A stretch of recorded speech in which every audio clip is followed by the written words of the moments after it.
I'm an adult and geriatrics primary care nurse practitioner and a member of Grand Rapids Black Nurses Association, also known as GRBNA. And we will be hosting a candid conversation on prostate cancer with men in our community. While prostate cancer cannot always be prevented, steps can be taken to reduce risk, and these will be discussed during the candid conversation. Prostate cancer is an important health issue and affects all men. However, it disproportionately affects Black men in both prevalence and outcomes. By understanding risk factors and being proactive in your health, Black men can, with early detection, improve outcomes for prostate cancer. So please join us for this candid conversation. Thank you.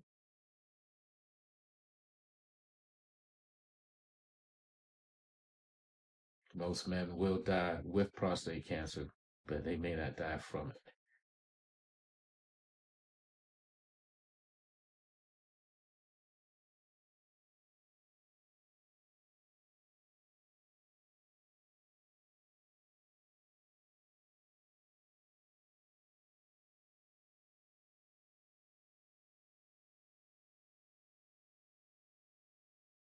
Hi, my name is Andrea Robinson. I am an RN care manager, and the most important thing I would want men to know about prostate cancer that it's important to understand your risk factors. The risk factors include your age, your race, and your family history of prostate cancer or any other cancers. If you are a veteran, then you need to know if you were exposed to Agent Orange because Agent Orange exposure is directly related to prostate cancer. So we want to make sure that we inform patients that it's important to discuss your risk factors with your doctor or your primary care physician and get tested for prostate cancer. That's the number one um, way to make sure that you don't have adverse outcomes from prostate cancer. My name is Juan Sanders. I am 59 years old. Brady.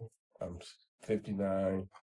Okay, Dorsey Ligon, age 78. My name is Alexander. I am 74 years old. Hey, my name is Louis Montgomery. Age is 81. And my occupation is caregiver. I'm sanitation. Retired OBGYN from Grand Rapids, Michigan, where I practiced for 43 years.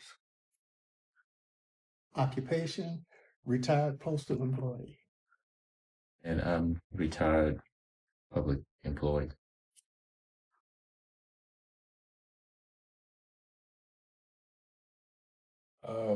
Well, it's in my family. My father, my dad, and my uncle. So, since it's a relative, so I had to go to the doctor more, get checked out. So I went to the doctor and I usually have an annual physical, and my PSA was off. It went from 2 to 6, and I thought that something was wrong.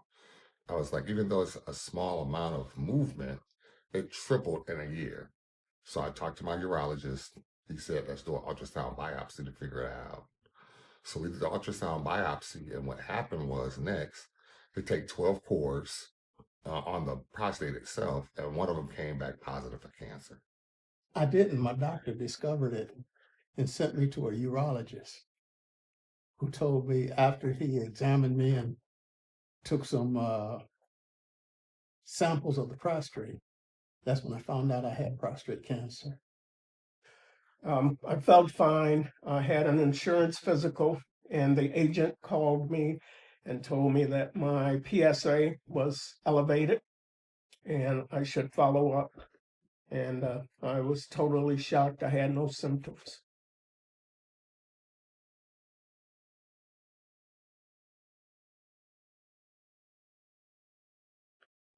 It shocked me. I immediately went to my desk in my office and sat there and started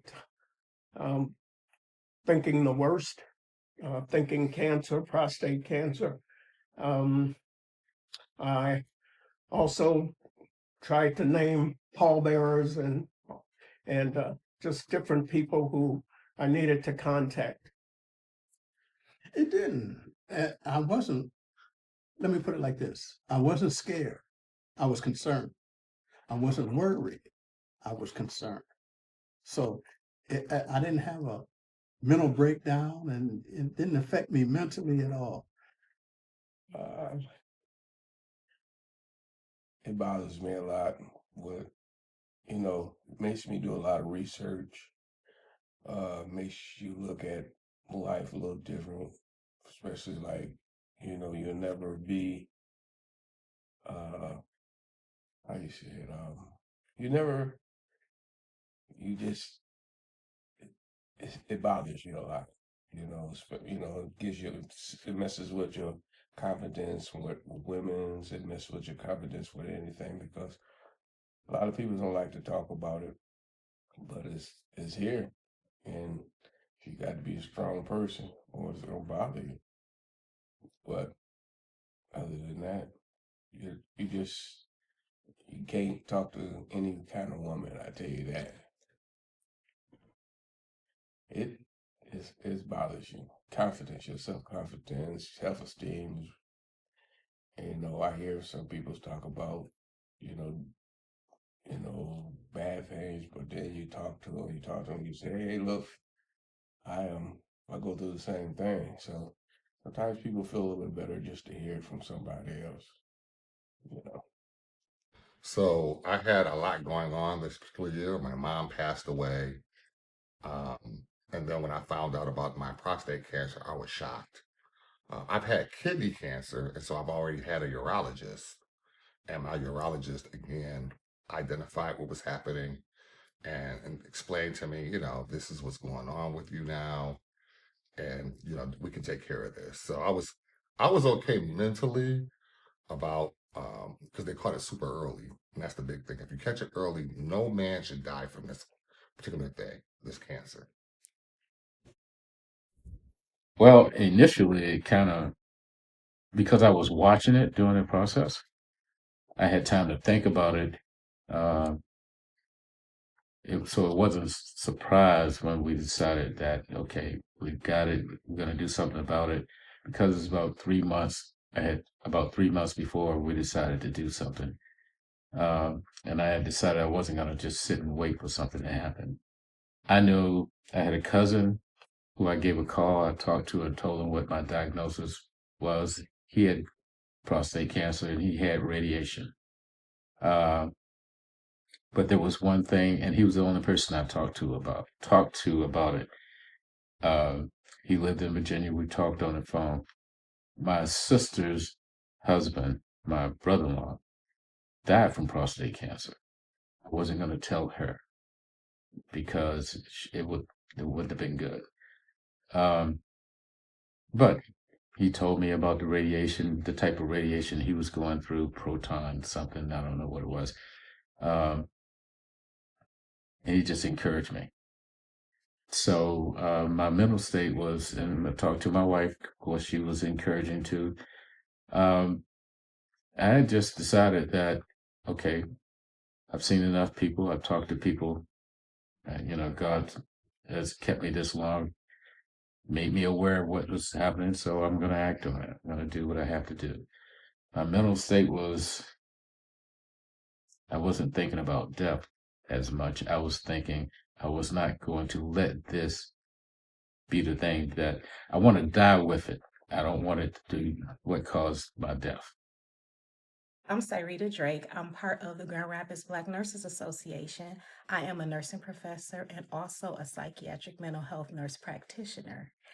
And I'd like to talk to you about the weight that you carry, the weight of strength and resilience. But true strength lies in protecting yourself, mind, body, and soul. And your mental health, it matters. It matters because Black men are 20% more likely to experience serious mental health issues, yet often less likely to seek help. You have pride, but pride is not in silence, it is in strength and courage. Therapy is not weakness, it's power. So let's talk about prostate cancer. It's your fight too, our fight, because Black men 70% more likely to develop prostate cancer than others. Early detection can save your life. get checked, know your risks, and prioritize your well being. Taking care of yourself is not just self love, it is your legacy because you are king.